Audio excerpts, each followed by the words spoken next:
This outcome is part of the findings of the research project Spatial Justice in Times of Urban Transition, SITO Transitions.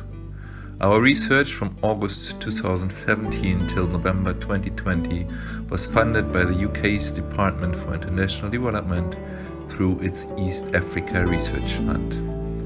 In order to understand how complex urban land markets influence spatial justice within the current urban transition in East Africa, we studied 4 cities in Uganda and Somaliland as and within integrated systems of given political economies. Hello and welcome to this discussion round that we have organized at the very end of our research on city development, urban development in Uganda and Somaliland, with a specific perspective on the land markets and their correlation with urban justice. We have invited the researchers that have been involved from the very first moment of the research project, which are namely Michael Waltz and Colin Marks from the DPU, Federe Dean and Tony Lloyd-Jones from Westminster University, and then from IHS, we are joined by Paul Rabé, Els Koiner, and Dorcas Ntoki Nianmai, who were at the very beginning in the household survey. I'd like to invite you to have a bit of a reflection on what the research was about, where we found it maybe more difficult, and finally to discuss our findings and our insights that we gained through this research. And to start just right into it, how would you classify the possibilities of land markets, or how would you see the options of how do land markets contribute to spatial injustices in East African cities that you research? Well, I think that we started out recognizing that these cities in East Africa were growing very quickly, and that the state is under-resourced, and so land markets are a key part of the process of structuring these cities. And so in that context, thinking about the relationship between land markets and spatial justice becomes a very important one. And I think that as we got into the research, it got clearer and clearer that both land markets and notions of spatial justice are very complex, and then the relationship between them was very complex. Yeah. Was there a perceived difference from, if we looked into Uganda, Somaliland, what do you think were the major differences when we looked into this specific question? Where, for example, yeah, Michael? I think, these things are, as Colin says, they're complex and also very contextual. So there are major differences between cities, both because of the cultures of the predominant groups within those cities, and also you could almost say the culture of the city itself. So, for example, a city like Arua in Uganda has its existence is really a phenomenon that arises because of its proximity to borders. So there are a lot of people that have come from neighboring areas to that location. That has a huge impact on that particular city and the spatial forms in the city, and therefore spatial justice. If you take the other secondary city that we were looking at, Berbera, it's a much more unicultural city in many ways.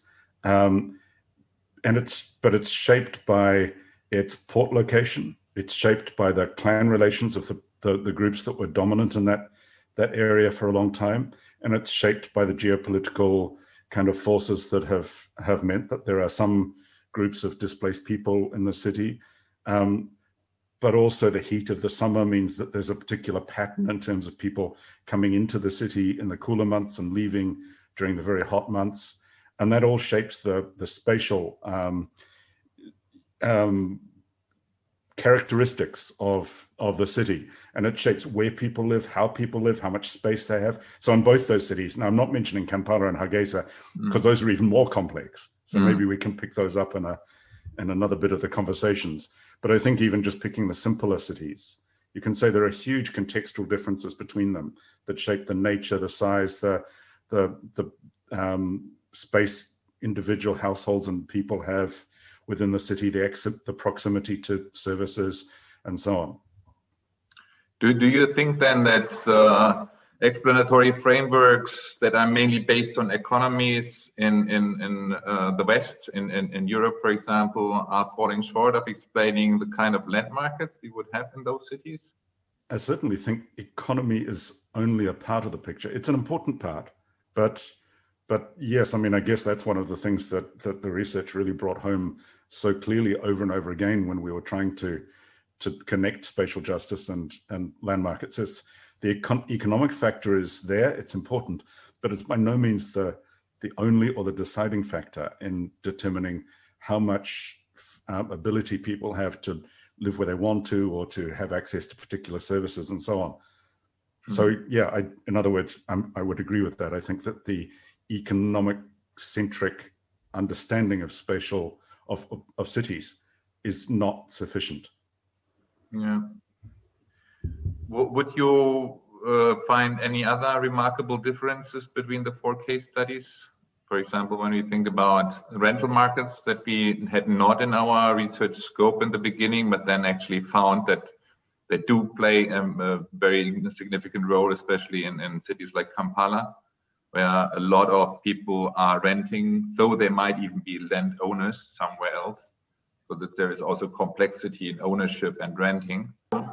I think really quite early on, we said these contexts are so different that it doesn't really work to compare with between them directly. And I think it's more by looking at how are they different that we could perhaps, or how are there specific features of them different that we could perhaps say anything meaningful about how they function.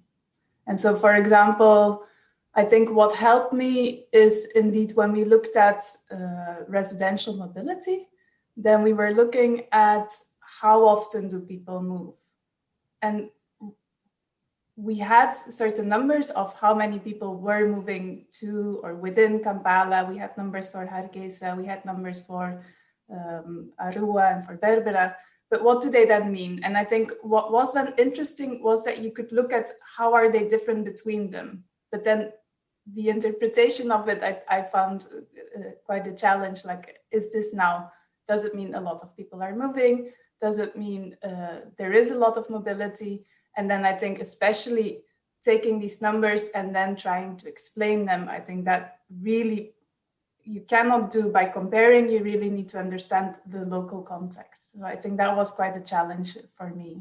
In relation to rental, I think what was surprising about what we found is how many people were tenants. And from a land market perspective, there's a really interesting dynamic going on there that I think we just scratched the surface of, because it would suggest that lots of people have transacted around land or have somehow acquired land and then are not willing to sell it, but are using it to generate an income. And so there are all sorts of different ways that can go. Does that suggest that the cities are becoming more unequal because of a smaller proportion of people own the land and a lot of people have to be tenants? Or are people happy to be tenants and are choosing it voluntarily? And so because the land markets are usually just focused on ownership, and land market studies tend to be focused on the clear exchange of property rights, I think there's a big gap there in terms of trying to understand what the relationship is between land markets and rental. How people might feel, what we don't know about shifting more from a ownership market to a rental market.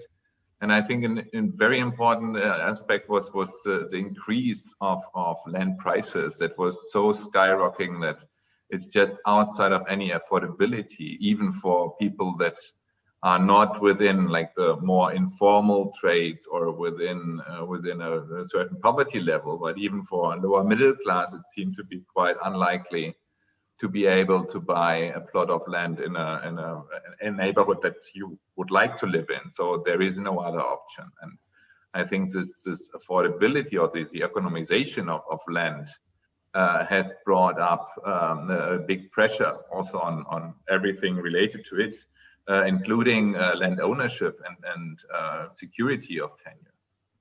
And I've got now Colin and Els and Michael, who Els was first. Please, Els.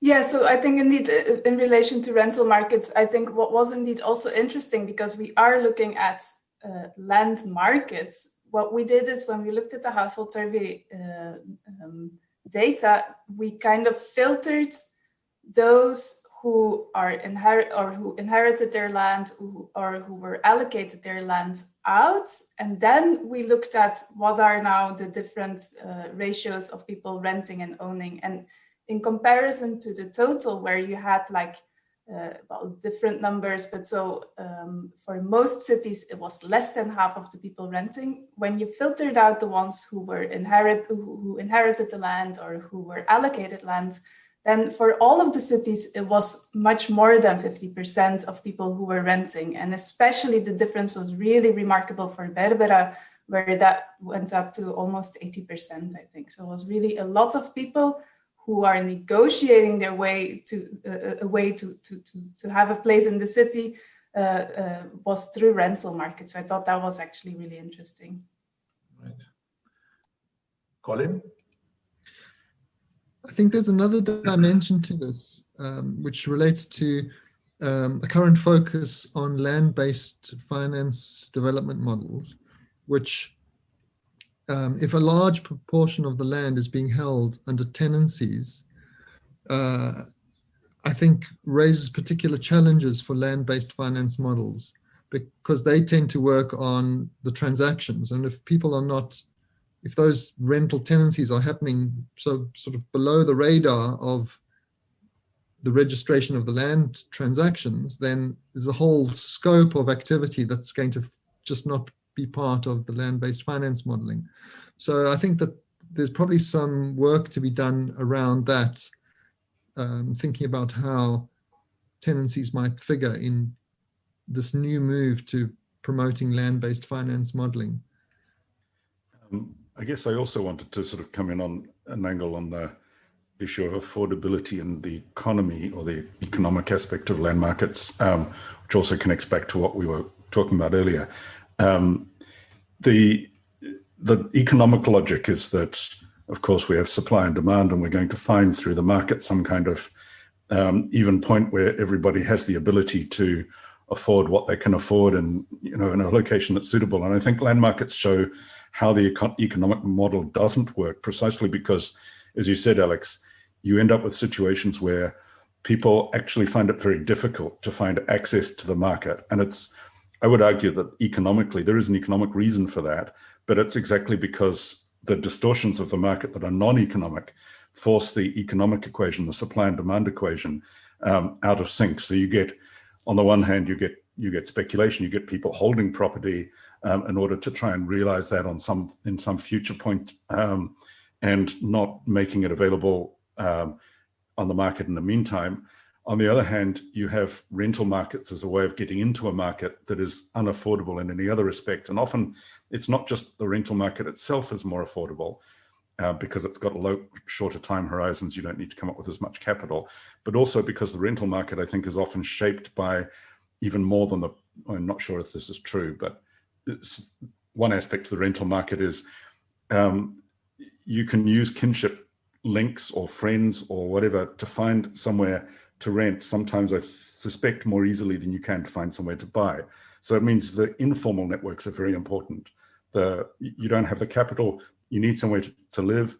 The rental market then becomes a viable way of kind of getting around the economic distortions that have made the property market inaccessible for a lot of people. So I think there's something going on there, which I think speaks again to that issue of, I don't think the economic element is enough to explain what's going on here. If the economic element alone was happening, if it was a situation of perfect competition where everyone was able to pay what they could afford, and there was a meeting of supply and demand, etc., then you wouldn't get the distortions that we get. And I think the rental market is effectively a valve that relieves some of the pressure on that. It would be an interesting question to also discuss if a rental market-dominated city looks different to a land ownership dominated city. And I think the straightforward answer is yes, of course. But then the more detailed answer is in what way? And then as we are interested in that part, what do you think about justice and more rental or more ownership-driven cities? Shift the discussion a bit to the role of the state, and this relates to what we've been discussing so far. Of course, it's underlying. I think we cannot say economics doesn't play a role. I think it's underlying the whole discussion is the economics of the land market. But I think the role of the state is really critical. And in several of our components, what came out for me that was significant was that our interviewees, our stakeholders, were very pessimistic about the state being able to play a role in terms of facilitating, let's say, public services, right, and facilities. So this is, to me, the link with justice here. And my example was on land value capture, because in many cities and countries, land value capture is a really critical instrument to generate financing for local governments to make available the kinds of services and public facilities that are so important when you talk about justice, right? Basic infrastructure, etc.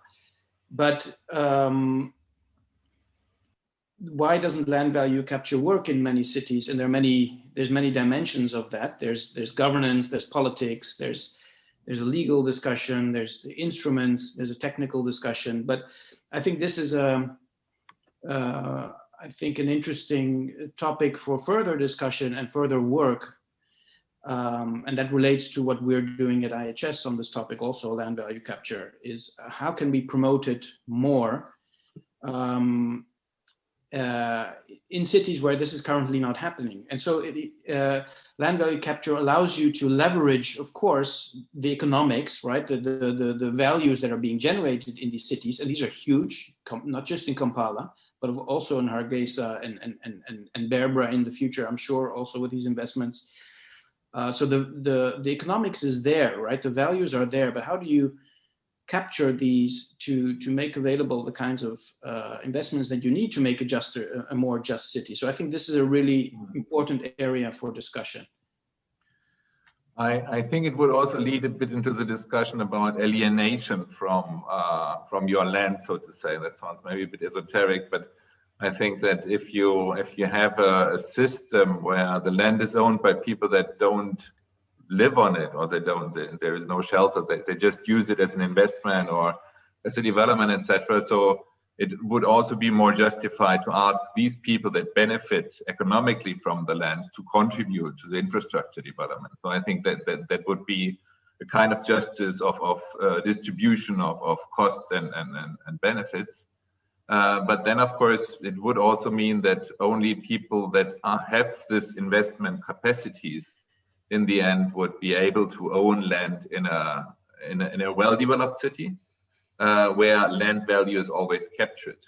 Because I think one of the possibilities, or not the possibilities, one of the challenges actually of land value capture is that you make land better developed, but at the same time more costly. And you would maybe, if you go through a traditional neighborhood where people would traditionally own their land, but would not have the economic capacities to pay new taxes, they would have to sell, move out, or well, at least sell a part, etc. So there would be an economic impact in some way or the other. Yeah, but here, Alex, I wonder whether we can say that informality is necessarily more advantageous to the poor, because you know, I'm not sure renters are paying less than owners. I'm not sure. I think in the long run, they're more open to abuse. I think a system where eventually you pay taxes, you're potentially less open to abuse than a system where you're paying all kinds of informal fees and untransparent, fees and charges, and I think you're much more open to abuse. So eventually, the move to more tax paying, more a tax paying system, I think, is advantageous to everyone. Yeah, no, I'm just observing that I think that would be then the tendency. I'm not saying it's better or worse. I'm just saying that if you do introduce more capital intensive measures in owning of land, you will also have a filter introduced where less people are able to own land in the long run. And also not necessarily informal versus formal, but more traditional owners versus owners that buy for investment. Michael, you have your hand up. Yeah, I wanted to pick up on exactly that, because I thought there were some really interesting findings from the research, just comparing Berbera and Hargeysa. You would normally, maybe there would be an assumption that the bigger commercial and political capital would be the one that had the more established land registry and the regulation of markets, and that's exactly the opposite. Berbera has a land registry, and it was remarkable how much difference that made to the city. So in Berbera, and this exactly speaks to the point you were just talking about a moment ago, Paul and Alex, because there's a registry, everybody pays tax at a higher rate than they pay in Hargeysa, where usually they avoid paying it anyway. And what the consequence of that is that the Berbera municipality actually has more steady income, has therefore been able to build a public library, has been able to pave the roads throughout the city. Hargeysa hasn't been able to do that. And Hargeysa is the much bigger, much more commercially dominant, politically dominant city. So it's quite interesting, exactly the role of the state, but in some ways, perversely so. You wouldn't expect necessarily that to be the way things worked out. Now, the reason they did work out that way is because of the history of the cities. Berbera had a land registry which wasn't destroyed in a conflict. Hargeysa's was. That's not the whole answer, but it's a bit of the jigsaw puzzle, and they've maintained it in Berbera. Berbera is a much smaller city, so they've been able to do it on a scale which I think is a bit more manageable. They face the challenge now that the city is starting to grow again. And for years it was stagnant population-wise, but with the big deal they've done with the port, the city is growing, land values are going up, and now the very manual, paper-based system that traditionally was the basis of the land registry is clearly not going to cope with the expansion of the urban area and land sales and so on.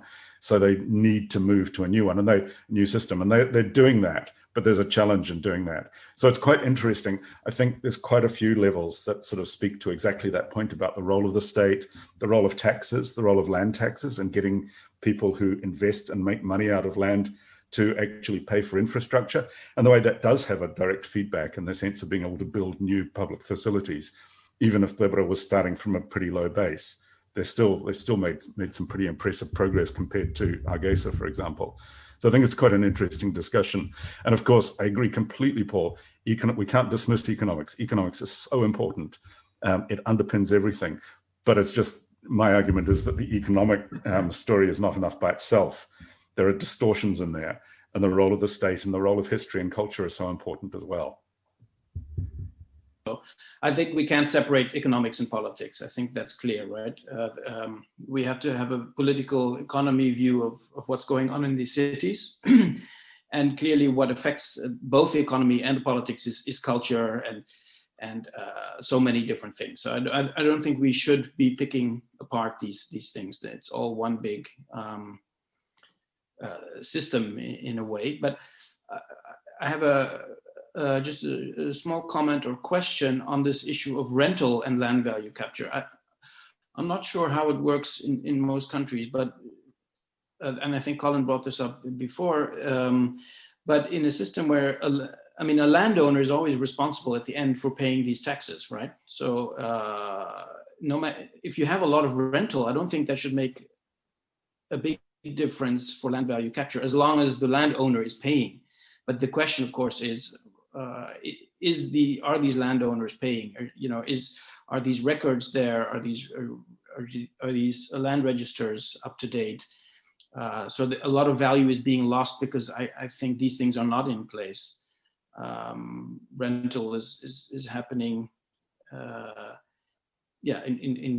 in a very informal black market kind of way. But so I don't think rental in itself is an obstacle to land value capture. It's just the way in which this happens. No, to also contribute to a sense of not knowing exactly, I can just imagine that, or I would assume that any land value capture that the landowner will pay, he or she will also distribute then on the rent. So the rental market will increase, and it will be more expensive to live in areas that are serviced. So you have an immediate impact, but you would have that anyways, because of course any landowner will try to get the highest market price, and in a well-infrastructure provision area, you have anyway very high market prices. But then of course you would really have to build the city on rental. That was my point from the beginning, that I think that you would have more accumulation of economic investments towards a smaller group of people that would really be able to possess land, to own land, and then they would rent it out, and it would be a financial scheme that they have to apply, and it would be then really a complete commodification of the housing market, which is seemingly anyway going to happen. The question is how is this transition forming more just or more unjust neighborhoods at the moment?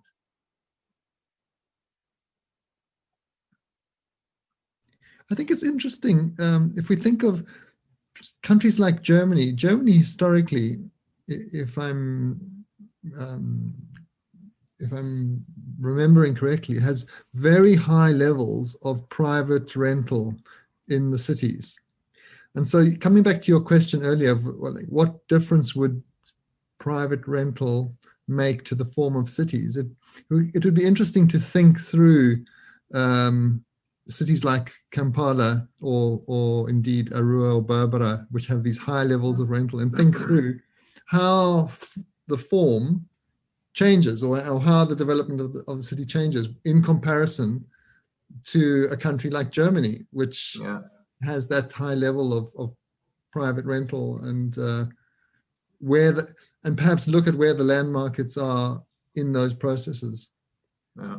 I think that's a really good point, and I've never thought about this before, but of course there is a very strong linkage between the compactness of cities like Berlin or Barcelona and exactly this land rental market, that you, as a landowner, you would try to get the most of rentable square meters within your plot. So you automatically build the highest amount of rental area on your plot, which looks then like Barcelona or Berlin, and that was limited. At that time, it would have been possible for people to build higher houses or to have smaller courtyards even.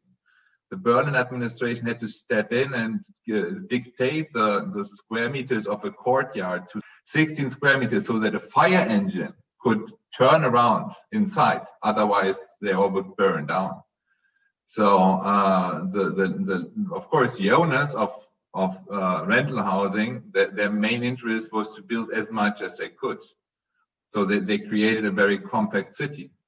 And translating this to Kampala, it would really also mean that you would have a densification of the city just by the private sector itself.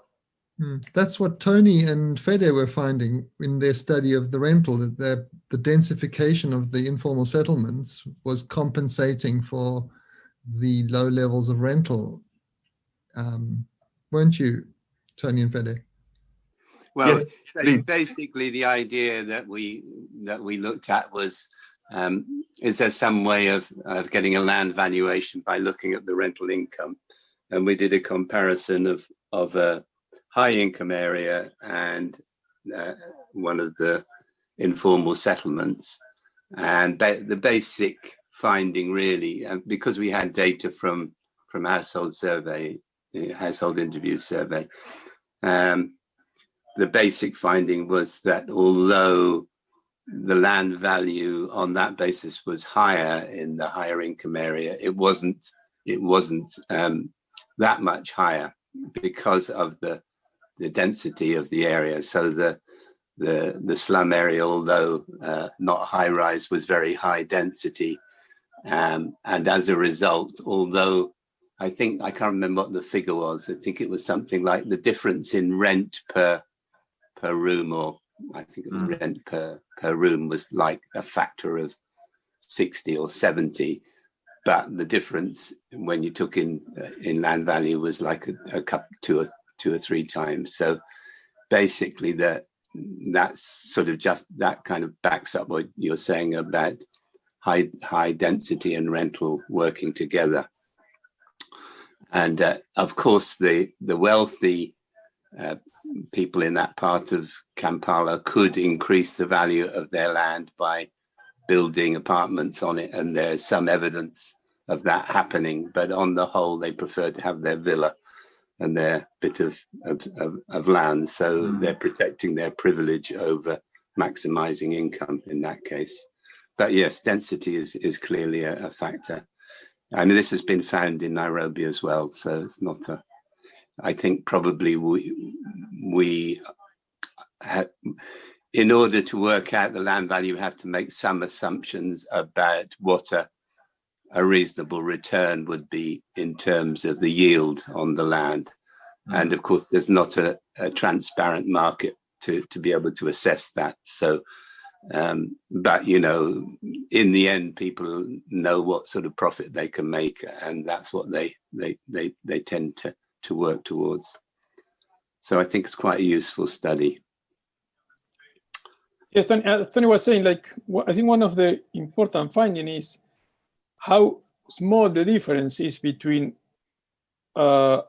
someone living in a very rich area in Kampala pay per square meters in relation to someone living in the informal settlements. Like the average rent was something like 90 times higher. When you start analyzing by number of rooms, was like around 40 something. But because so many people lives in the informal area, when you analyze how much they pay per square meter of land, was something like 3 or 4 times more in one area on the other, and the quality of life is 100% different. Yeah. Right. Michael? Something we haven't really talked about is the difference in experience on spatial terms in cities on a gender basis. So I think that, and it's something, I'm not even sure what I'm going to say about this, because it's quite a hard one to unpack, but it's clearly really important in thinking about spatial justice, because women in a lot of societies have a very different experience of space from men. And I think I mean, maybe this feeds into the question about why it was so hard to work out how to come up with a spatial justice index, because there's a high degree of particularity in terms of the individuals we're talking about what they understand as being some kind of just spatial urban organization. So, as I said, I'm not quite sure what conclusions we can draw out of this. Certainly, I think in the Somali cities, there's a very significant difference on average between the way women experience the urban fabric in terms of the things they would both differ in terms of the things they would identify as the factors or the components, the criteria for spatial justice, and also in the way they experience those things. So Somali women, it's not that they don't have the ability to acquire land, but it's more difficult. They do have significant challenges in accessing finance to acquire land, whereas men have a much easier job in raising the finance necessarily to buy land. So it means there's a major gender skew in terms of the spatial fabric of Somali cities, just on that basis alone. Then, of course, you've got the fact that women are overwhelmingly more engaged in the reproductive tasks of maintaining the household. So prize much more highly the issue of access to household services, to schools, often to clinics, health services, and so on.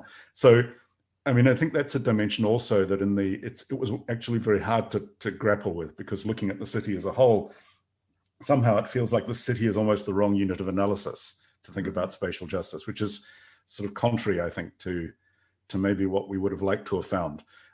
Almost you need to go to the individual level and start disaggregating to the point of talking about quite small groups of people or individuals about how they experience the justice or injustice of the particular location they live in, the ability they have to decide how to mediate that. So I think that's another thing, and I know that changes the subject a bit in terms of direction, but it's quite important, I think, in feeding into the discussion, which I think we're going to get onto on why was it so hard to come up with an idea of spatial justice in terms of operationalizing that as an index, and that was certainly something we all spent many hours talking about and trying to work out. What I found the most intriguing in terms of spatial justice is that we talk about spatial justice as something that is born to a location, and my main finding was it is not, or relatively, but not necessarily completely. As in, if you have a good mode of transportation, if you can have access, you might have like a positive and a negative example. The negative example, you can live next to a primary school, but your children are not allowed to go into the school for any reason. Or you could live far away from a primary school, but then the mobility pattern is so good that your children can easily travel from door to door within 15 minutes. So there is not necessarily, it's not necessarily just because of your neighborhood or your location in the city, but then of course all the connotations of your neighborhood play a very significant role too. And then again comes a lot of social networks, relations, possibilities within your networks, social and work related maybe too, so that people they would choose a certain neighborhood because of knowing about these factors, benefits of living together with their own social networks. And then maybe other elements that we think are very important for a just place, or perceiving it as a benefit for your own well-being, for your quality of life. Some of these aspects might not be as important to the people themselves. And then what you mentioned, Michael, I think the difference also within the same household, that a woman that doesn't have the motorcycle and a man that owns the motorcycle have a very, very different way of responding to questions regarding how connected they feel, how access is provided to them, etc. I will build up on what Michael has just raised regarding gender. And I think aside from the normative classification of female and male people in the city, is a group of people that I went back to the data just recently to find out this other response that we really didn't quite look at. And what came out from a large group of people was that they found difficulties finding housing in the city with male or female people with children. And it was very clear that if you have a child, then you're not allowed to rent because of the noise related to children and so on, because most of the children find the playgrounds are not there within the neighborhood, so people just play within the apartment or the building. So it was difficult for people with or parents with children to find housing, and this came out strongly in the other option or comments that people made in the survey. And also just talking about the whole idea of spatial justice and why it was difficult, I think, and this is something I also shared, I think, with Els and Alex when we were talking about spatial justice recently, is the whole idea of localizing spatial justice. And we may understand spatial justice in a different view, maybe a more global perspective, but how do the people in Arua, in Kampala, in Hargeysa, in Berbera understand spatial justice themselves? What we would consider maybe unjust for a single person to have ownership of a large piece of land might not necessarily be reflected as unjust by the locals themselves. Is it unjust that somebody inherited thousands of acres of land compared to somebody else who just has a small piece of land? Is it then I think it shifts the conversation to a more retributive aspect where it is only unjust if somebody probably grabs my piece of land and then they have to be reprimanded for it, for example. So I just want to complicate it even more. And I'm wondering if in future efforts to build an index, we can include more directly environmental dimensions. In our study, we didn't really cover this directly. Indirectly, I think we have some findings, but when we talk about justice, clearly environmental dimensions play a role there, right? Justice for whom, longer term, shorter term. And to add one more complicated factor to this, I think we have to include environment. And that's, so shorter term dimensions would be, for instance, services, right? Access to water, the whole issue of sprawl, that's a longer term environmental dimension, right? How do cities grow and gobbling up resources. So sprawl, the way African cities are growing, how does this affect environmental resources like wetlands? In Somaliland, clearly there's a different kind of environment, but there too, there are rivers, at least seasonal, and environmental dimensions that would be interesting to investigate. And then I'd be interested, what are the perceptions of the people, right? Towards environmental issues. Is that something that's not important for them, or is it, does it express itself in different ways? So let's think how in future we could build these kinds of dimensions more directly into a model. No, we have enough data about the environment during the research, just to say, to have any response. I mean, in terms of the wider environment, not, but clearly, we're talking about the physical environment that people live in, that on its own, in other words, housing conditions. And I think that area also floods, doesn't it, Fedi? Is it that area that's close to the river? A lot of the very dense informal areas in Kampala, they flood very frequently. Yeah, so people end up in those locations, obviously. At the moment, we're looking at the area around Lagos, and the floodplains there that are absolutely critical and being overrun by, informal development. It's really and that's a huge problem in Kampala. So how you say whether local people, basically what they do is put up with those conditions. So for them, it's reflected in their daily life. It's more of a planning issue for the city as a whole, because managing the floods is a huge burden on the income of the city. So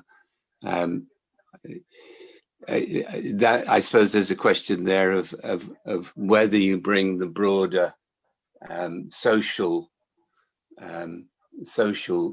concerns into an index of spatial injustice, because it will always be the poor that suffer the most from the consequences. That's for sure.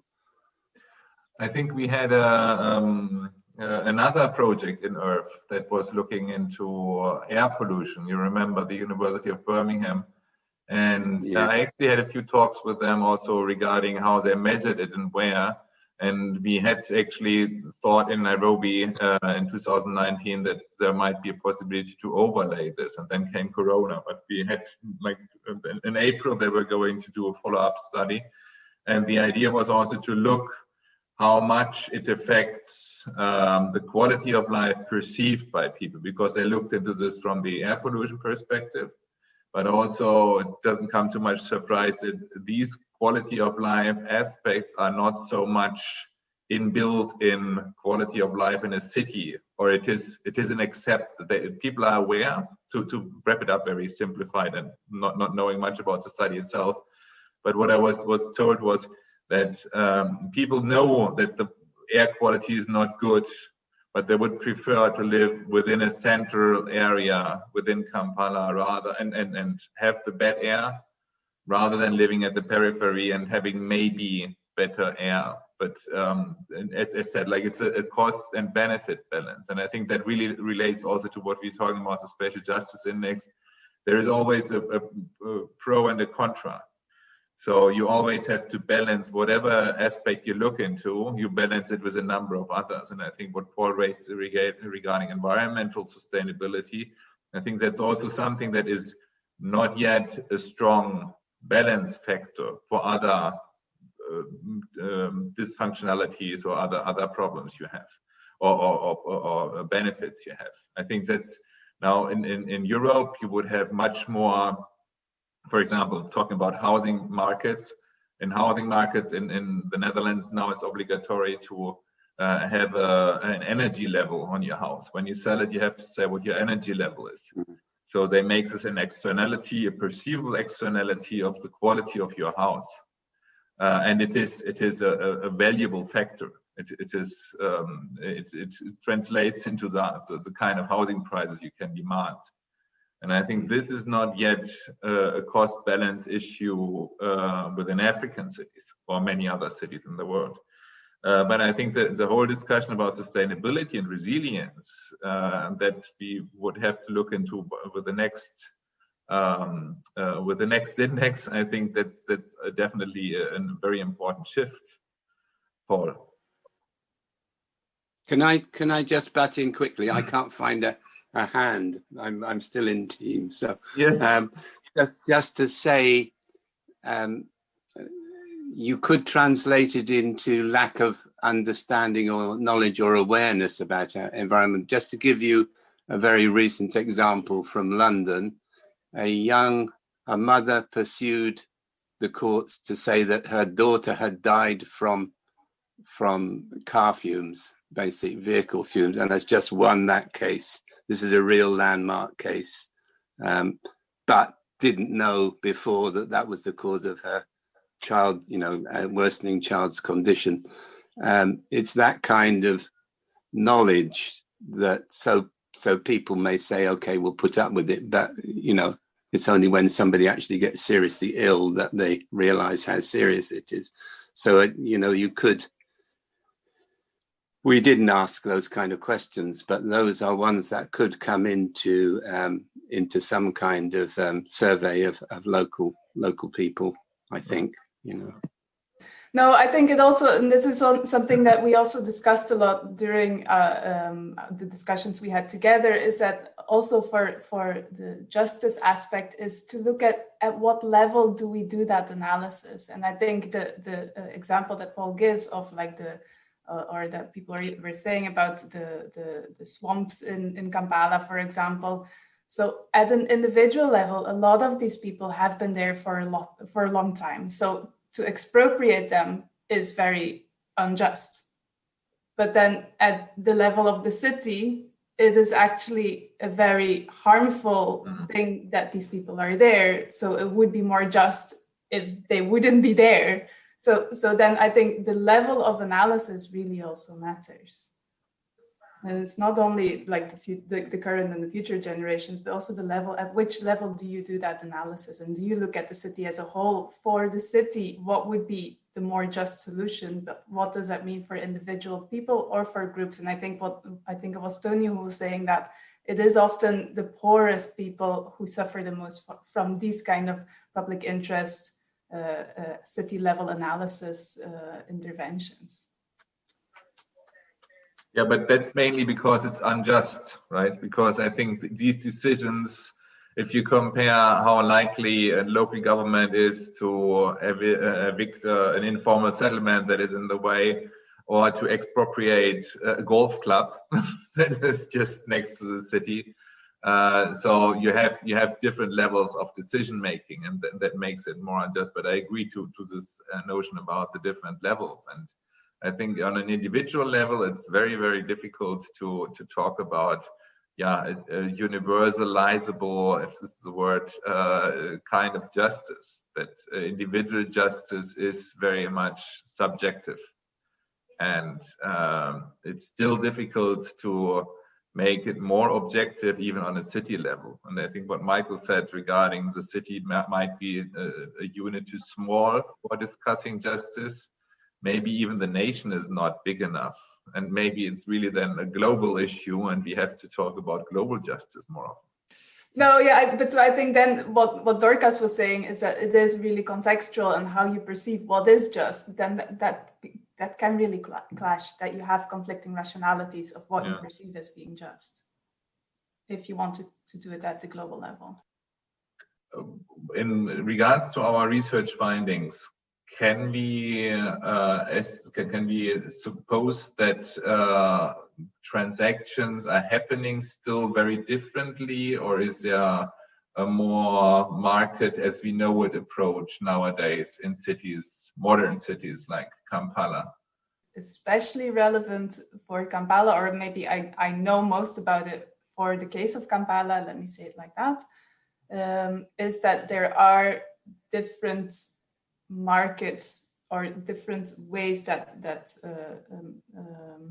land ownership is defined, and so that you have like the customary land, the mele land. So there are really different ways in which people perceive land ownership, and I think that's perhaps what Colin was referring to. And so that you can really have these overlapping ways of understanding who owns the land, and I think that perhaps makes it more complex.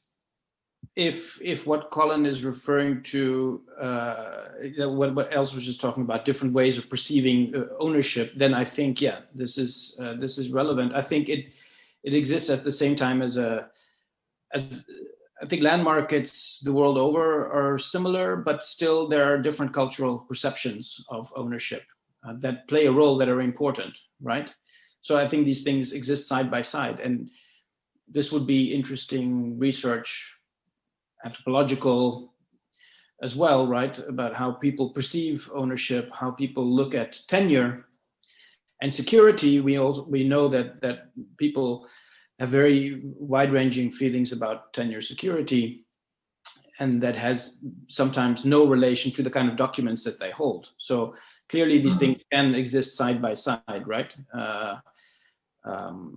So be interesting to look at perceptions, to disentangle all these kinds of things. I think I can say that it relates to what Michael spoke earlier, saying, reflecting that it does not only have an economic connotation to it, but there's also a cultural dimension and a historical dimension. And even like Paul said, there's also a political dimension that makes this whole understanding of the market complex. But an intervention by the state then becomes very necessary in this case, as an example of Berbera. But Berbera is a small city.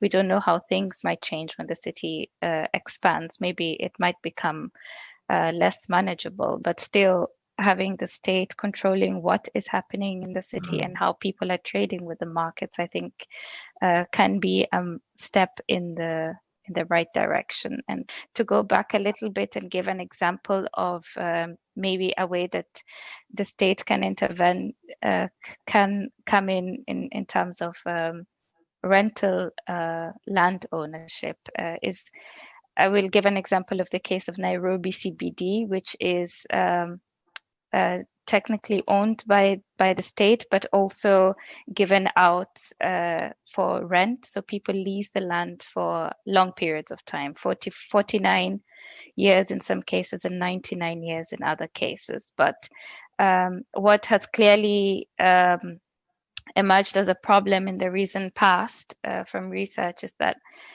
this long-term lease without any expectation of some kind of development at the end of the lease term then brings problems where people just perpetuate the lease, but then everything remains stagnant. And it's the case, for example, in Nairobi CBD, that a lot of the buildings are unoccupied. There is no development. People are moving away from the city center and going to other commercial areas to rent property there for office buildings and so forth. So there's some sort of slow decay of the city center, but the people that own or lease the land and the property in the city center, then they don't add any value to it. So that's one of the elements of land value capture, and where the state can actually dominate in terms of capturing value to the people who rent property in the city center. Yeah, just to say, I think one thing that needs to be better understood is, I think the customary mode of ownership in African countries has been there for centuries.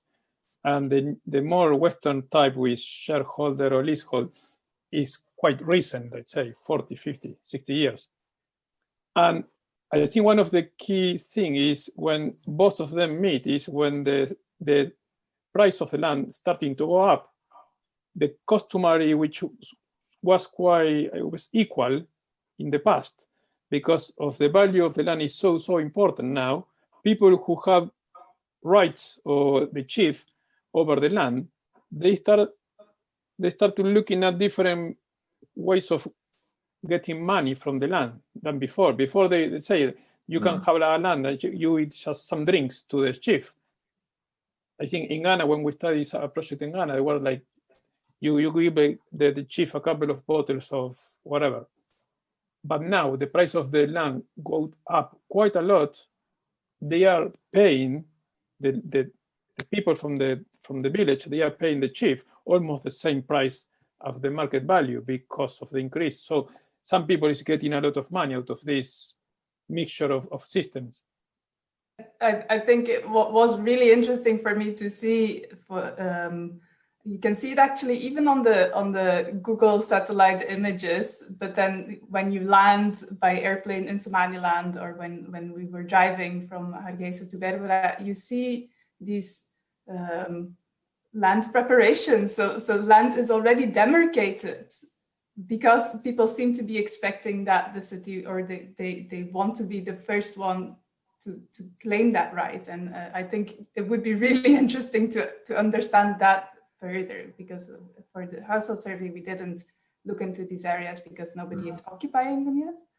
And I think also we couldn't get hold of who owns them. But I think it would be something really interesting, because it seems that people are anticipating that the land will be getting more value. And so what will happen to that? I think it would be really interesting to find out more about that. For those plots outside of Hargeysa, we learned that they have actually been sold. It's mainly bought by the expat community that's reserved. Exactly. Yeah. No, it's not only owned; it's already sold. Like it's not to claim the property, but already having claimed it and sold it. Maybe then for what purpose? Like, is it for their own for developing, or is it for selling later on whenever it has increased in value?